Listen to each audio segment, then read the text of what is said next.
Pharma ইন্ডাস্ট্রিতে production চলার সময় যদি হঠাৎ করে কোনো বড় পরিবর্তন আনার দরকার হয় তখন ঠিক কি হয়?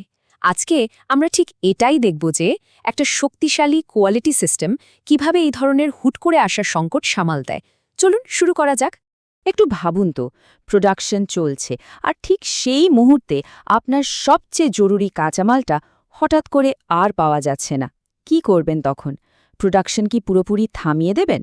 ঠিক এই রকম একটা কঠিন মুহূর্তেই কিন্তু একটা কোম্পানি দ্রুত আর সঠিক সিদ্ধান্ত নেওয়ার ক্ষমতার আসল পরীক্ষা হয়। দেখুন, সাধারণ পরিস্থিতিতে যে কোনো পরিবর্তন খুব পরিকল্পনা করে ধাপে ধাপে রিভিউ করে করা হয়, সবকিছু থাকে নিয়ন্ত্রণে। কিন্তু জরুরি অবস্থার জগৎটা একদম আলাদা। সেখানে সবকিছুই হঠাৎ করে হয়, আর পরিবেশটাও থাকে খুব ঝুঁকিপূর্ণ, যেখানে এক মুহূর্ত দেরি করারও সুযোগ নেই। এই স্লাইডটা এই দুই পরিস্থিতির পার্থক্যটা খুব সুন্দরভাবে তুলে ধরেছে। তো আমরা যে এমার্জেন্সি চেঞ্জ বা জরুরি পরিবর্তন নিয়ে কথা বলছি, সেটা আসলে কি? চলুন এর একটা পরিষ্কার ধারণা নেওয়া যাক। সহজ কথায় বললে, জরুরি পরিবর্তন হলো এমন একটা পরিস্থিতি যখন কোনো বড় ধরনের ক্ষতি বা সেফটি ইস্যু আটকানোর জন্য সঙ্গে সঙ্গে একটা অপরিকল্পিত পরিবর্তন আনতেই হয়। এখানে মূল শব্দ দুটো হলো প্রয়োজনীয় এবং তাৎক্ষণিক। মানে এটা না করে কোনো উপায় নেই। ব্যাপারটা আরও পরিষ্কার হবে কিছু বাস্তব উদাহরণ দিলে। ধরুন, প্রোডাকশনের কোনো মূল মেশিন হঠাৎ কাজ করা বন্ধ করে দিল, বা ধরুন কারখানার পাওয়ার বা ওয়াটার সাপ্লাই সিস্টেম বসে গেল। আবার এমনও হতে পারে যে কোনো কাঁচামাল আর পাওয়া যাচ্ছে না, অথবা তৈরি হওয়া পণ্যের কোয়ালিটি নিয়ে হঠাৎ বড় কোনো প্রশ্ন উঠে গেল। এই প্রত্যেকটা ক্ষেত্রেই কিন্তু জরুরি পরিবর্তনের প্রয়োজন হয়। জরুরি পরিস্থিতিতে তো সবকিছু খুব দ্রুত করতে হয়, তাই না? কিন্তু গতির মানেই যদি বিশৃঙ্খলা হয়, তাহলে তো লাভের চেয়ে ক্ষতিই বেশি। এখানেই একটা মূল নীতি চলে আসে। আর এটাই হলো গোল্ডেন রুল, যা সব সময় মনে রাখতে হবে। পরিস্থিতি যতই চাপের হোক না কেন, তাড়াহুড়ো করে কোনো বিশৃঙ্খলা তৈরি করা যাবে না। প্রত্যেকটা কাজ একটা শৃঙ্খলার মধ্যে দিয়েই করতে হবে। এটাই পুরো প্রক্রিয়ার মূল ভিত্তি। তো এই মূল নীতিটা মাথায় রেখে চলুন এবার দেখি যে জরুরি পরিস্থিতিতে ঠিক কোন কোন ধাপগুলো পরপর মেনে চলতে হয়। দেখুন, যতই সংকট থাকুক, একটা ফর্মাল প্রসেস কিন্তু ফলো করতেই হবে। সবার আগে ফার্স্ট প্রায়োরিটি হলো প্রোডাক্ট আর রোগীর সেফটি। সেটা নিশ্চিত করার পর খুব দ্রুত একটা রিস্ক অ্যাসেসমেন্ট করতে হবে। এরপর অবশ্যই ওপর মহল থেকে অনুমোদন নিতে হবে।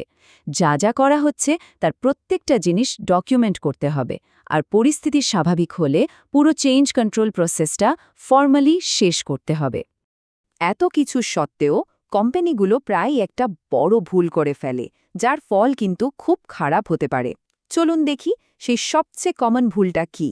সবচেয়ে বড় ভুলটা হলো একটা অস্থায়ী সমাধান বা টেম্পোরারি ফিক্স করে পরিস্থিতি তো সামাল দেয়া হলো, কিন্তু পরে সে পরিবর্তনটাকে ফর্মাল চেঞ্জ কন্ট্রোল সিস্টেমের মধ্যে দিয়ে নিয়ে যাওয়া হলো না।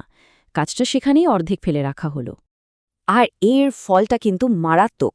যখন কোনো রেগুলেটরি বডির অডিট হয়, তখন এই ধরনের অসম্পূর্ণ কাজকে একটা মেজর সিস্টেম ফেলিয়ার হিসেবে দেখা হয়। আর বুঝতে পারছেন এটা একটা কোম্পানির জন্য কতটা ক্ষতিকর হতে পারে। তাহলে মূল কথাটা কি দাঁড়ালো? একটা জরুরি পরিবর্তনকে সঠিকভাবে সামলানোর মূল দর্শনটা কি? চলুন শেষ কয়েকটি স্লাইডে এটাই সংক্ষেপে দেখে নিই। একটা অস্থায়ী সমাধানও কিন্তু যা খুশি তাইভাবে করা যায় না। সেটাও কন্ট্রোলের মধ্যে থাকতে হবে। পরিষ্কারভাবে বলা থাকতে হবে যে এই অস্থায়ী ব্যবস্থাটা কতদিন চলবে, এর জন্য কে দায়ী থাকবে, এটাকে কিভাবে মনিটর করা হবে, আর কবে আবার আগের স্বাভাবিক প্রক্রিয়ায় ফিরে যাওয়া হবে। সুতরাং একটা সফল আর নিয়মমাফিক জরুরি পরিবর্তন সবসময়ই হবে নিয়ন্ত্রিত আর নথিভুক্ত। এর পেছনে একটা শক্ত যুক্তি বা কারণ থাকতে হবে। আর সবচেয়ে জরুরি হল পরে পুরো বিষয়টাকে আবার ভালো করে রিভিউ করতে হবে। এই বিষয়গুলো থাকলেই বোঝা যাবে যে প্রক্রিয়াটি সঠিক ছিল।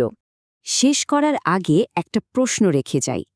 এই যে জরুরি পরিবর্তন, এটাকে কি আমরা সিস্টেমের একটা ব্যর্থতা বা দুর্বলতা হিসেবে দেখব, নাকি এটা আসলে একটা শক্তিশালী ফ্লেক্সিবল কোয়ালিটি সিস্টেমের লক্ষণ, যা যে কোনো অনাকাঙ্ক্ষিত পরিস্থিতি সামাল দেওয়ার জন্য তৈরি?